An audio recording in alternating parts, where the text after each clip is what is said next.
So let's start with number one here, prospecting. Why do I put that as number one? Well, in my opinion, this is where everything starts. This is the start of the process. This is where the pipeline begins to start building. If you go back to the definition here, sales focuses on finding and closing new business from new customers 100% of the time. Well, this prospecting piece then is a critical component of that because that's its sole focus. Its sole focus is to find new business. And so this is the start of the process. This is where the activity begins to start generating. If you can imagine starting a brand new company from scratch, one of the first things you have to do is you have to go find a customer. So you start prospecting. That's the beginning step of any sales organization is start prospecting. Start finding new customers. I don't have any customers yet.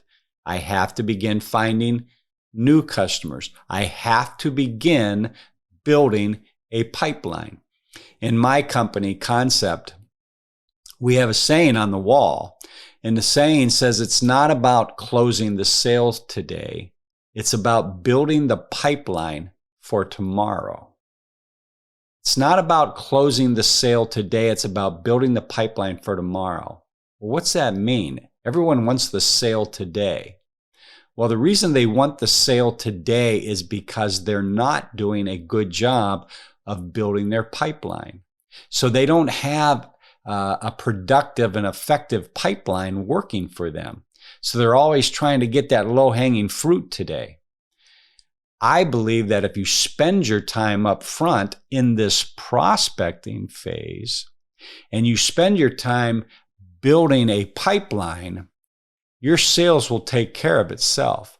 Once you get that pipeline full, things will start dropping out the bottom.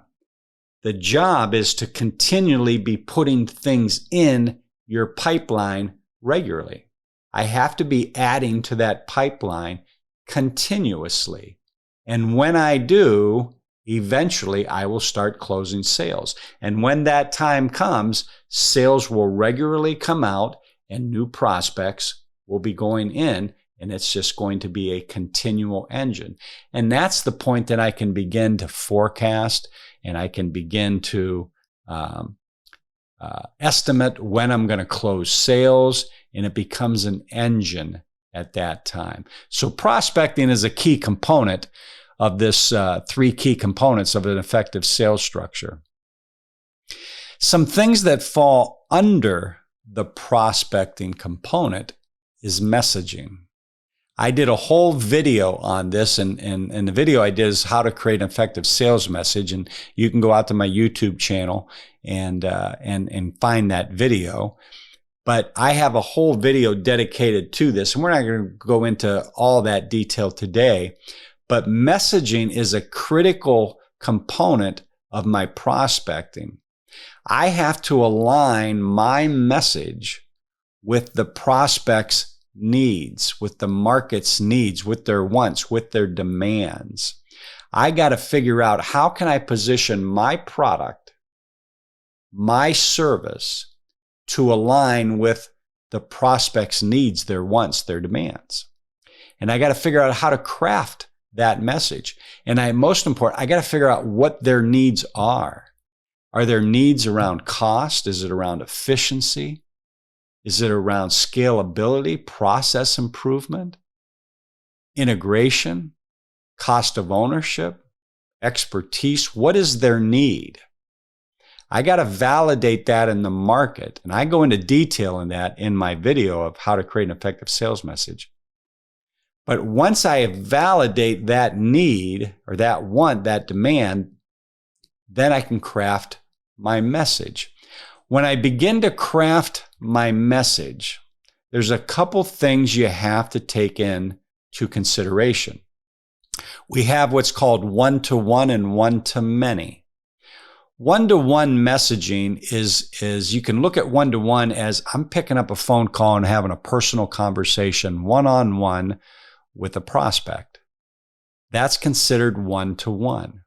I may be doing a broadcast email marketing campaign with a generic message that's going out to many people at one time. That's referred to as one-to-many. Well, in my messaging, I got to craft that message accordingly. If I'm having a one-to-one phone conversation with somebody, or if I'm sending an email directly to somebody I've talked to, that message might be a little different than my one-to-many messages. My one-to-many might be my paid search, my Google ads, my LinkedIn advertising, social media, that type of thing. So we got to design our messaging based on the channel in which we're going to be delivering it. Also, part of this prospecting is discovery.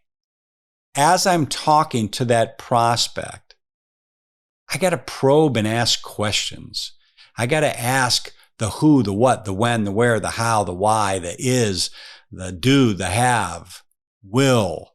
I got to ask questions. I got to figure out what their need is, what their pain is. Once I figure that out, then I can deliver my message. I don't want to start talking about my product, my service before I really know what their need is. So it's very important in this discovery phase of prospecting to be asking relevant questions to get to that need. And then lastly is I need to qualify. Am I talking to the decision maker? Do they have a budget? Does their budget align with my product or my service? Is their time frame in the window in which I'm looking for? Do I have a solution that fits their need? So this prospecting step, this prospecting component, it's very important. There's a lot of things that go into that, and this is the start of the sales process. Lastly, this needs to be a dedicated function. And this is where a lot of companies fall short.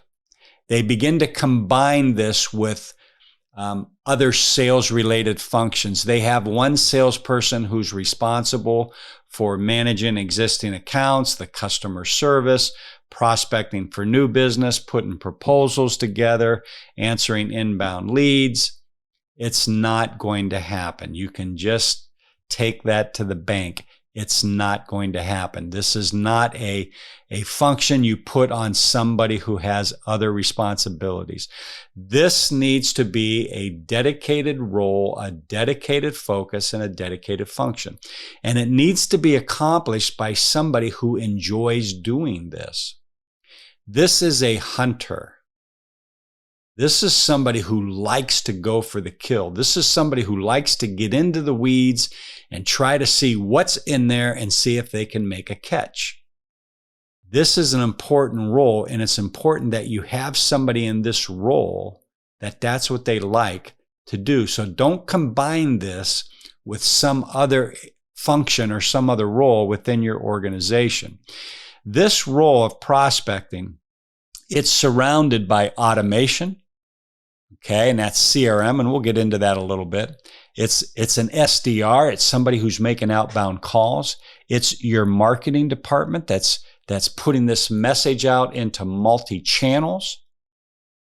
This is a pretty big role and a pretty big function within your organization. And keep in mind, it is the start of the sales process. This is critical. This is what's going to feed your pipeline. This role is what eventually is going to drive your sales.